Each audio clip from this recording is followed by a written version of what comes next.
One of the things about being a visiting priest, okay, you don't know the exact thing and don't know how heavy that gospel book is.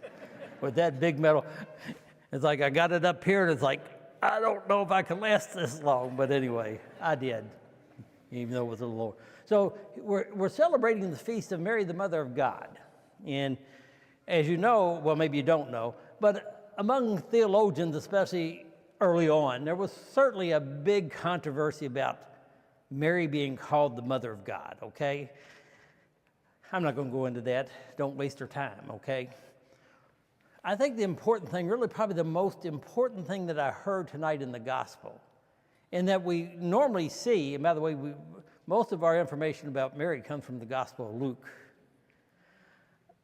is that Mary listens, takes things in, and ponders on them.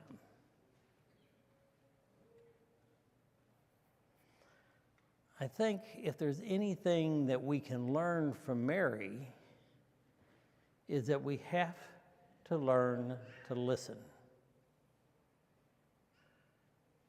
We have to learn how to let God speak to us. Because, well, I shouldn't say that, because we have to learn how to hear God speaking to us is what we have to learn.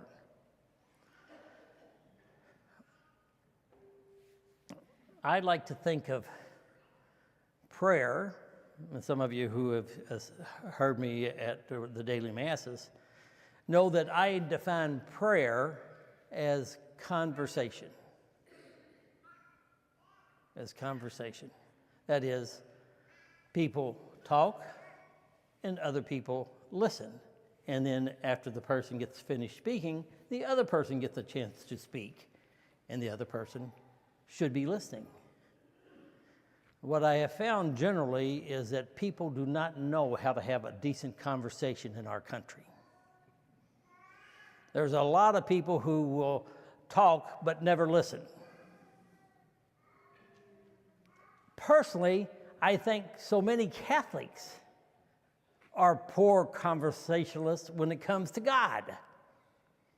We come in, we say our prayers, our formal prayers, we ask God what we want, and we get up and we leave. We never get a chance for God to speak to us.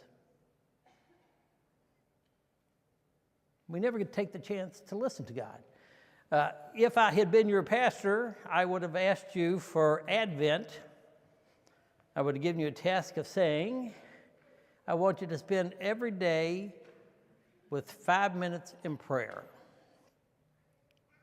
You get 2 minutes to talk, and you have to sit and listen for 3.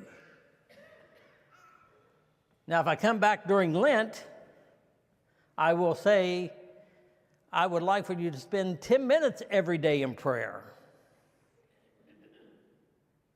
And you get 4 minutes to talk, but you have to listen for 6. That's a lifelong challenge. To learn how to hear God speak to us. You got to practice it. It's got to be a daily routine. And then after God speaks to you, then you have to take and ponder on it. What is God asking me to do? How is God asking me to be or to do? And the interesting thing is, if you're waiting for that voice from the sky, which I always, when I hear that, how many of you remember the old Bill Cosby albums? You young folks don't remember that. I love the story of Noah. Noah. God doesn't speak to us like that.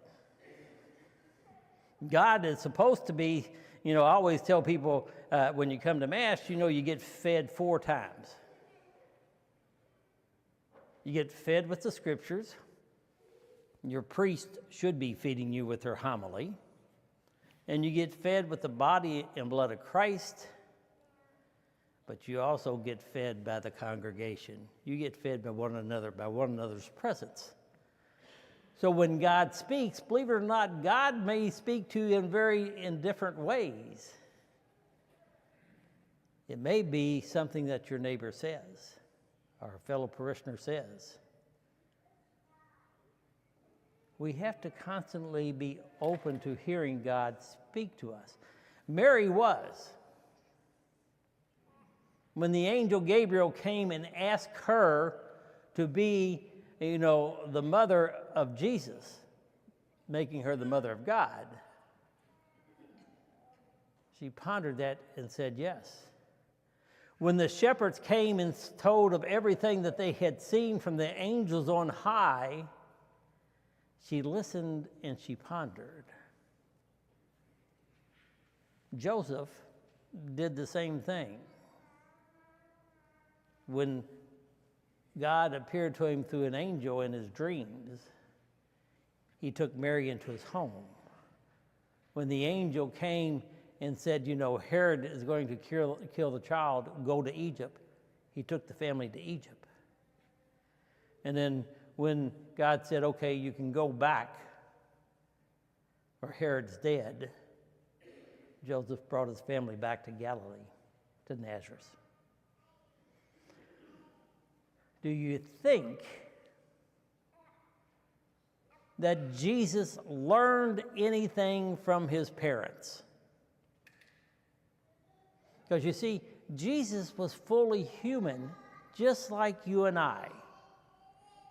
He had to develop, like any young person, into the person that he is called to be. And so it took him a while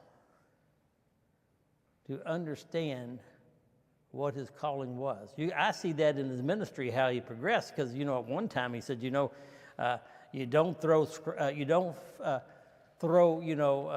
feed the dogs, or you don't, give to the people, talking about the non-Jews. You don't give to the people, and the Samaritan or whoever it was says, but even the scraps that fall from the table, the dogs eat. And Jesus came to understand, that his calling was not only to the Jewish people, but to all people. He learned that from Joseph and Mary, but most especially from Mary. There's always a place in your heart for your mother. She carried you for 9 months. As much as I loved my dad and all, I may have loved my mom just a scooch more. And so we celebrate this wonderful woman who was a mother and suffered, at the sight of the death of her son. Those of you who have lost a child know what that's like. That had to be excruciating for her. She never lost her faith in God. And so like Mary, we then say, that is the prime example of what it means to be a follower of Christ. She's a prime example of what we should be as Catholics and Christians, people who listen to God, ponder in our heart, and then take action. And that's what we celebrate here this evening. We celebrated a lady who was so open to do the will of God that she bore a son. She raised him well in the practice of his faith and taught him how to listen to God and to act. And so what I want to encourage you tonight on this feast of Mary, the Mother of God, is to be like Mary. Listen to God speak to you. Ponder what God tells you. Listen for where God speaks to you in many and strange ways.